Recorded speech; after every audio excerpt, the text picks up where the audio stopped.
Aujourd'hui, dans mon assiette, un bon bouilli de légumes sauvages avec du bœuf. Ici, je m'apprête à cueillir de la bardane et du panais, avec des gants évidemment. On est au soleil, il fait chaud, donc le panais peut nous causer des sérieuses brûlures si on ne fait pas attention. Donc ici, vous pouvez voir un beau panais. Juste pour vous dire que des fois, il ne faut pas se fier à la grosseur des feuilles. Parce que des fois, on peut avoir un très gros plant de panais qui a une petite racine, puis on peut avoir un panais qui a des petites feuilles qui a une grosse racine. Jusqu'à date, j'ai fait quand même une très belle récolte de panais. Il est assez facile à sortir du sol parce qu'on a eu de la pluie dans les derniers jours. Là, je vais m'attaquer à la bardane. Ça, c'est un autre contrat.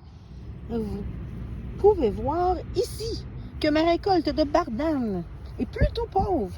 Ça prend vraiment une grande pelle pour aller chercher la racine de la bardane. Beaucoup plus difficile à cueillir que le panais ou encore la carotte sauvage, par exemple. Ici, c'est assez rocailleux, fait que j'avais bien de la misère à aller chercher des belles racines. C'est pas grave, j'en ai quand même une bonne poignée, mais ça va être délicieux. Donc, je commence avec un oignon, de l'ail. Mes racines sont lavées, brossées. Maintenant, je vais les couper en petites rondelles et je vais faire sauter le tout dans un gros chaudron. Et là, ce que j'ai fait dorer les oignons.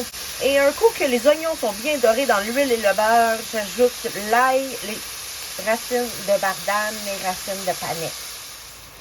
Donc, un coup que mon bœuf est cuit, j'ai combiné les légumes, le bœuf. J'ai rajouté du chou gras que j'ai haché finement. J'ajoute à ça quelques belles feuilles séchées de monarde fistuleuse. Et puis, je vais ajouter à ça quelques belles tomates ancestrales coupées en dés de mon jardin. J'ai aussi cueilli des très belles feuilles de chou kale de mon jardin. Je vais les couper en petits morceaux et ajouter ça avec les tomates que j'ai hachées.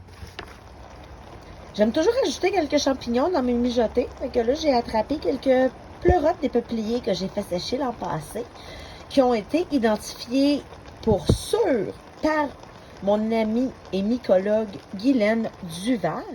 À tout ça, je vais ajouter un peu de mauve négligé, Malva neglecta en latin, comme je l'écris sur mon pot. C'est une plante qui est très jolie, comestible, médicinale. Moi, je vais l'utiliser ce soir dans mon mijoté pour sa propriété mucilagineuse. Ça veut dire qu'il va faire épaissir ma sauce. En plus de faire épaissir ma sauce, c'est hyper nutritif. Je vais ajouter à ça quelques belles pousses de myrique baumier que j'ai fait sécher, que j'ai cueilli cet été. Donc voilà, je les utilise entières comme une feuille de laurier. Et voilà! C'est comme ça que j'intègre des plantes sauvages dans ma cuisine de tous les jours. Si vous êtes intéressé à en apprendre plus sur les ateliers que je donne sur les plantes sauvages comestibles, écrivez-moi!